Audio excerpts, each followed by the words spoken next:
Good morning. Welcome back to Forex Focus. New week, it's Monday. I'm Glenn Freibarger, joined with me, Pete Mulmat, both back in office. So back. How about that, huh? Yeah, last week got the best of us. They got you a little bit, my friend. Yeah, they tried to take me down, but poor guy.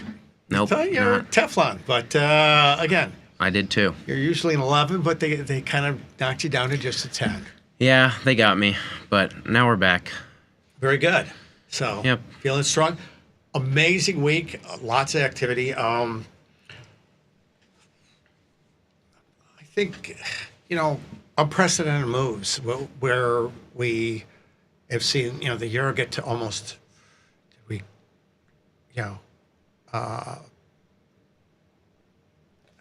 want to say, just take a quick peek here. I mean, we got up. We got up above 111. Right. And then all the way back. And then now actually holding in there. And the amazing, right, now we're holding in there a little bit, give it back, but like last night we opened up, equities were down, U.S. equities down 5% to 6%.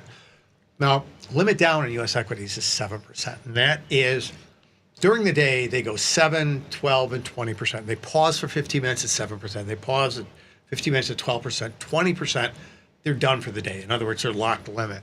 Now, overnight, 7% up or down, they don't go any lower or higher. Now, that doesn't mean they can't trade. If someone wants to take them off the limit, right, they'll continue to trade. But when you get down 6.5% in the first hour of trading, you need to be a little bit mindful that in your game plan, especially if you're trying to say this is cheap, you need to be mindful of if they do go 7%, you're not going to have a chance to get out until they come off or until 8:30 in the morning. Now, they didn't do that. We got pretty close, yeah. It's interesting because they staged a little bit of a rally, came off a little bit. Then when Japan came in at 7 in the evening, our time in Chicago, with the Nikkei down 600, they slammed U.S. equities again.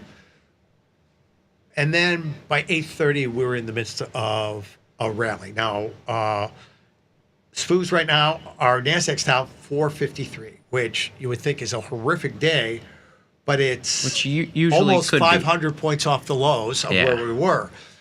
So we're seeing a little bit of bounce come back into the markets. I'm just amazed that, Euro had, again, 100 points up this morning, 100 pips up this morning, and then was sold all the way back into. So there is a lot of Aussie. We were at new. I think that for a well below 60 cents took us to 5-year lows. Right. Yep. And we'd spent a little bit of time there.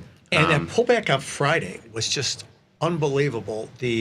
As strong as the rally was on Thursday and everything, even you got things like Canada and Aussie. Kiwi got close after being below it for months, up to its 200-day moving average. Didn't get that close, so it was still 40 points away. But the give back on Friday, especially in the commodity currencies, I think caught everybody off guard. Because it's like, oh, these are going to pull back. They've had a pretty good run. They should pull back. But to pull back 200 pips, 300 pips was amazing. And then to pounce on them as hard as they did Sunday night was interesting. So a lot going on, a lot of uncertainty, no real clarity around. You've got everyone in the president's team saying these are non-negotiable. And you've got the president saying, I'll negotiate with somebody. So still a lot of concern whether or not this is all a game of high-stakes poker, or is it... A lot of chips. Yeah, or is it, are they getting the market to levels where if they give the market anything back in terms of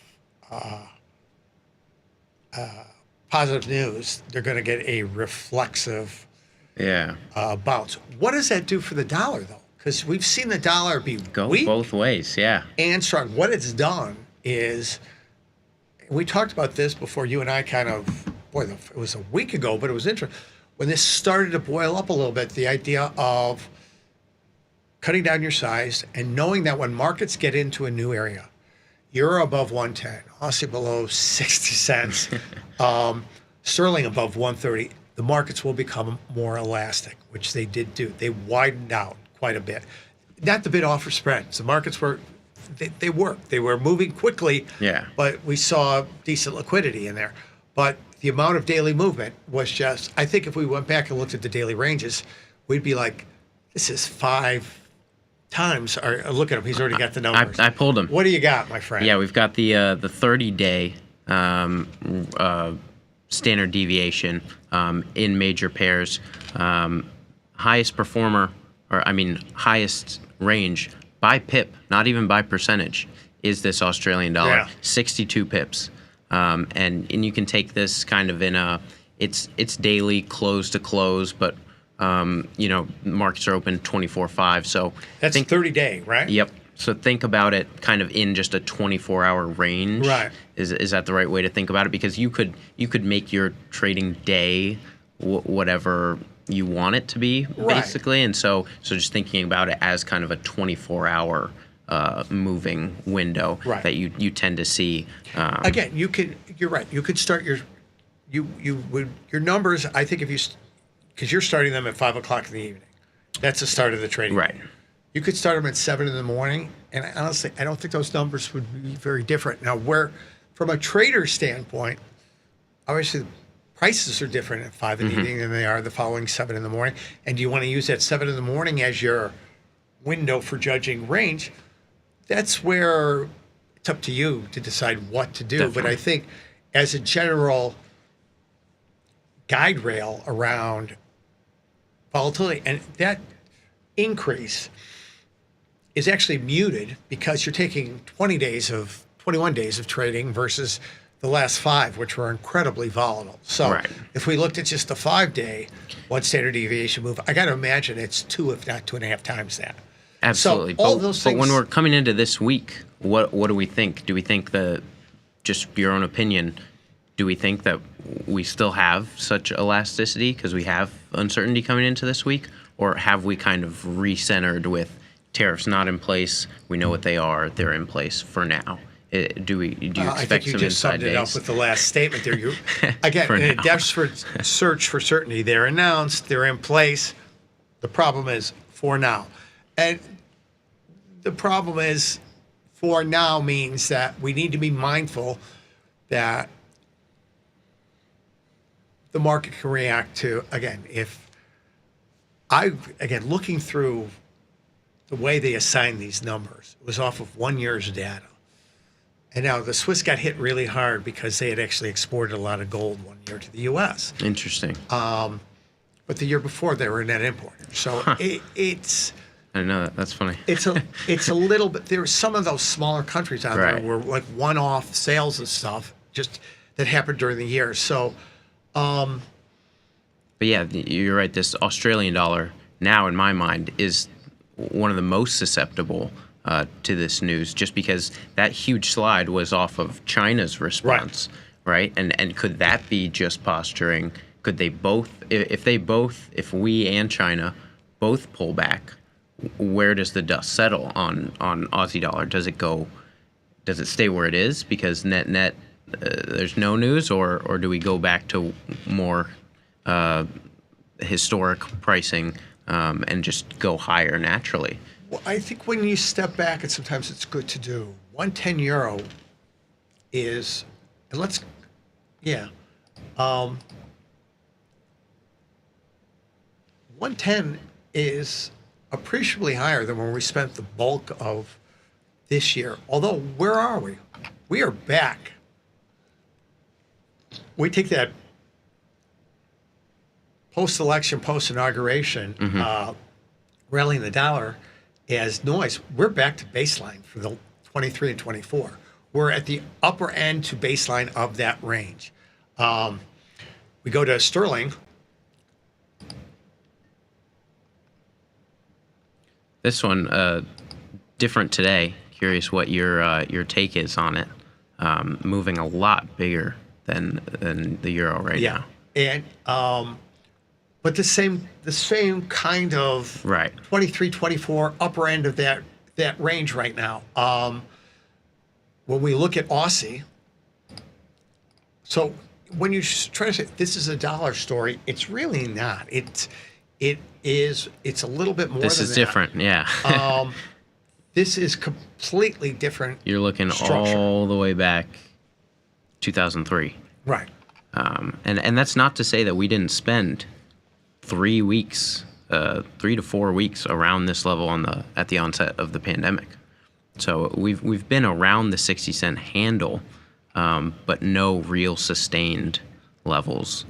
But that's just not to discount this nearly whole month. No, and what's interesting is the dollar had a huge rally with the pandemic. Aussie and Kiwi were hit by far the hardest with uncertainty of the global economy. Right. So this is uncertainty of the global economy causing a bifurcation in performance between euro, sterling, and yen and the commodity currencies. Because we're definitely seeing that. And let's take a look at Kiwi to see.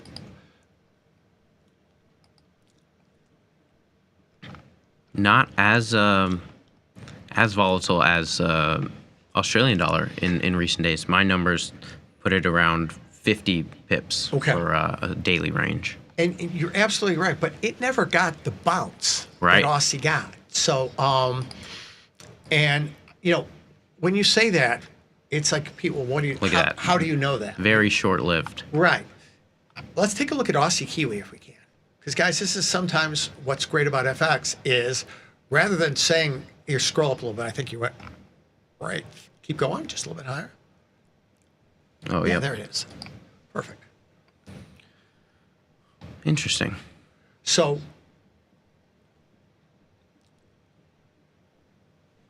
Yeah, again, you're getting New Zealand dollar strength comparatively, right. relatively to the Australian dollar, but wasn't able to ever sustain anything against the U.S. dollar. Right. Both of them weren't. But let's tighten this up a little bit. Roll it on the time frame a little bit, Glenn. No. Stay on daily. Just give me more data. Yeah. So, again, the two pairs together more muted than any one of the underlyings. But again, this tells me that the Aussie is, after staging a little bit of a rally versus Kiwi in 2025, Aussie relatively stronger to Kiwi. We've taken the dollar out of it. It's just these two currency pairs. We've seen a pretty dramatic correction in that down. You know, if you want to look at, is Aussie cheap? Sure, Aussie's cheap right now at 60 cents. Is it cheaper than Kiwi on a percentage basis? Yes, right now. So this may be one where you could certainly buy Aussie or buy Kiwi. But one of the things to think about is, do I want to possibly look at things like the crosses here, not just for an indication of relative strength, but is it a way for me to play the relative currency moves without the dollar component into it? So I'm taking out some of the randomness of tweets that will drive each of the pairs, and I think you'll get a little bit more. This is one where you can look at, basically a 3.5% markdown in 3 days is a pretty dramatic markdown in a highly correlated currency pair. This is a little bit, I think, of a little bit more interesting trade in the short run versus waiting, because basically, and your statement was great, but what we're saying is we're going to wait because they're going to say something to take these tariffs off. Right. I don't know what leads us to believe that. Yeah. Until it happens. Right. So I think the back and forth nature of it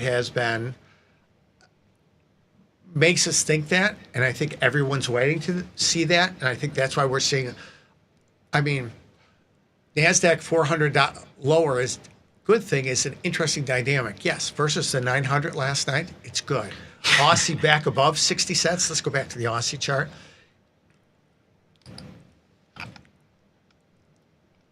Back above 60 cents.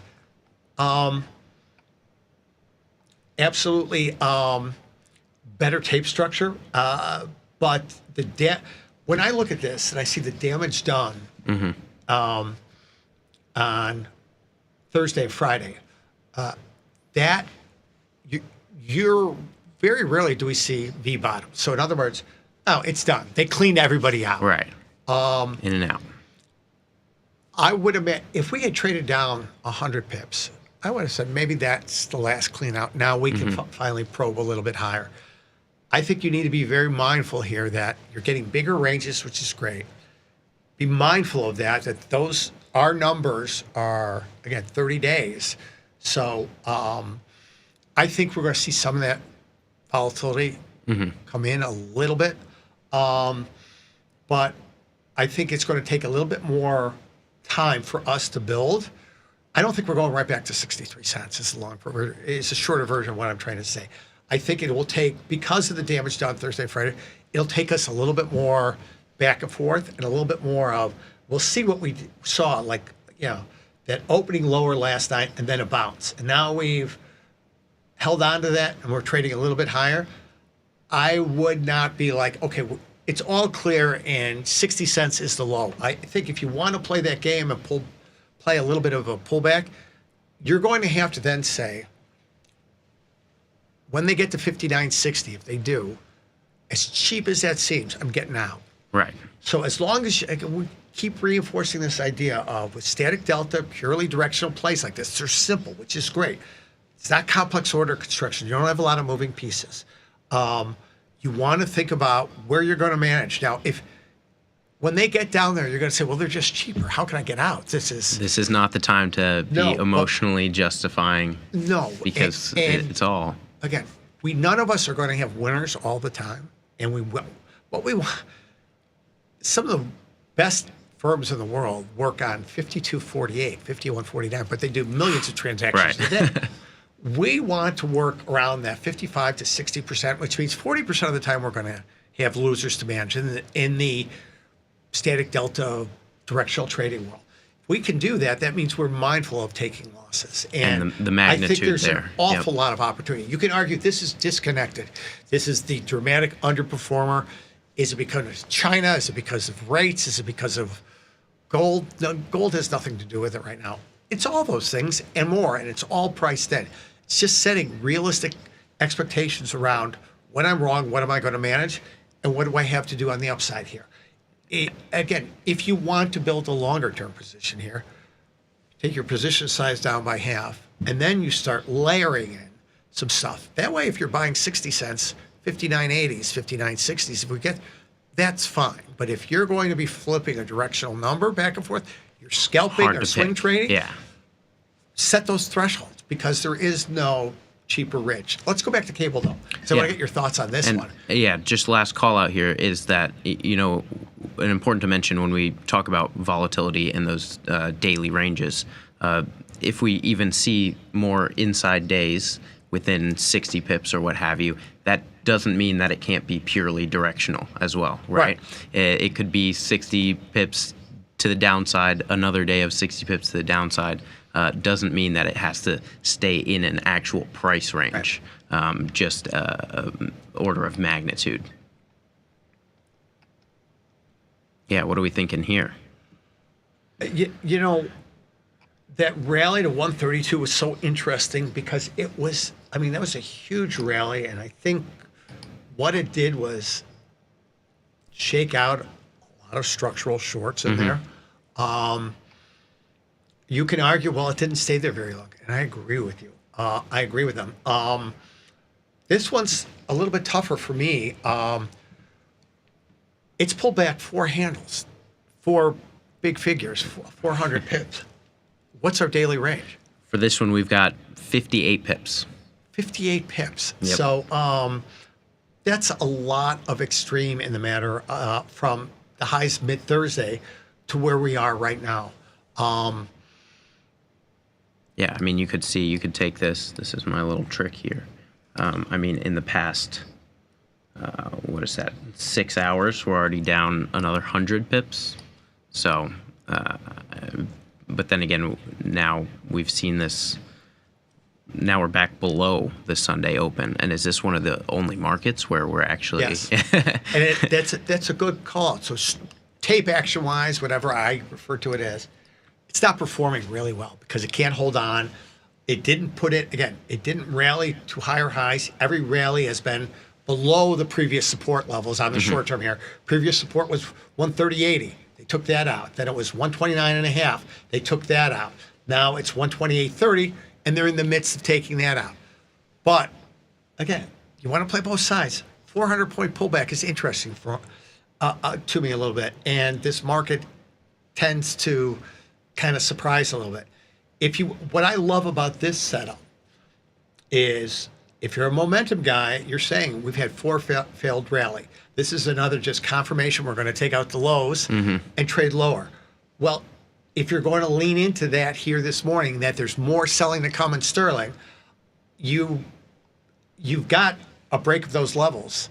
And yeah, anybody long right now is having a hard decision to make.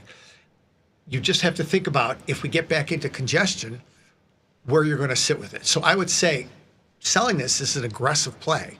But if you're a momentum guy, that's what you're doing with new weakness. Right. From a contrarian standpoint, this one sets up perfectly because you're right on the lows, you plumb through it, and you kind of know where you're getting out, whatever that one-day range is. So if you're buying 128.20s, and you can argue, well, we've already moved 2 times through that, so the market's cheap. Statistically, yes, it is for an outlier day.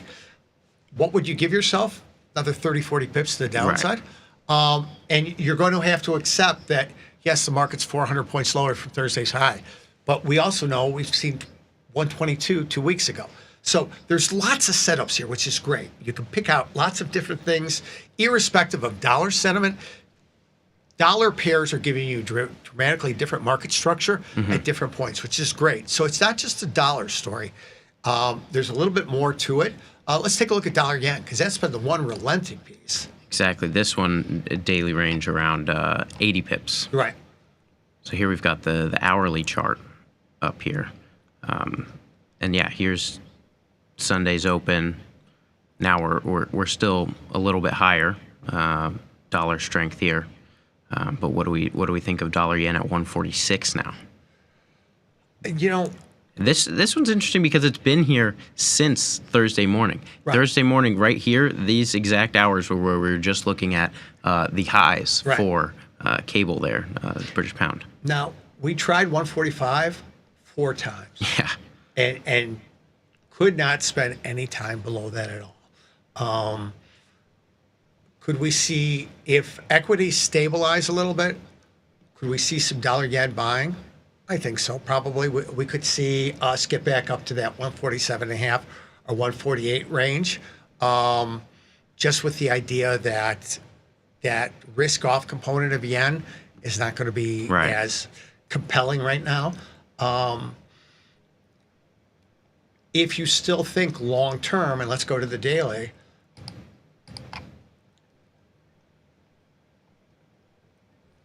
if you still think that long-term there's a major correction to be done here, dollar yen shorts, it's giving you an opportunity to reload on some dollar yen shorts for a little bit bigger move. It depends on your time frame of what you want to play. You can play both sides of this depending on your time frame. And I think we have the potential for so much more correction here to the downside, 150, 140, 130. But I think if you're looking short term, I wouldn't be surprised if we see it grind back up to that range a little bit. Because this is a market that has so many factors baked into it, and what's driving the people that are in and out of this market right now. Is it just fear? Or is it fear, or is it rates? And we talk about it. It's been rates. It's been tied to the 10-year and the 30-year bond. It absolutely has. We had new highs in the bonds last night at 122. They're off a little bit with stabilization in U.S. equities. That makes dollar yen trade a little bit higher. Sure, it does, off of its low. It's not a perfect correlation, but it's one we watch. So it is. Do I expect dollar yen to crash here? If bonds soften up a little bit and U.S. equities steady, I think it's a little bit harder for dollar yen to find plumb new lows. Right. So there's a lot to walk through here. I mean, we went through 5 different markets that all have very different, or at very different parts of where they've been in the last month and the last 6 months, which is a lot of different trading opportunity depending on the type of trader you are. So stay small, stay active. There's lots to do there. Use the crosses, only the non-dollar crosses, things like Aussie Kiwi or you want to look at Aussie Yen, their context to help you look at relative value than having to do the math, which is great. Well, let's wrap it up there. This is going to be an exciting week, guys. Coming up next, Tom, Tony, and Vanetta. We'll see you back here tomorrow at 6:30 for the latest edition of Forex Focus.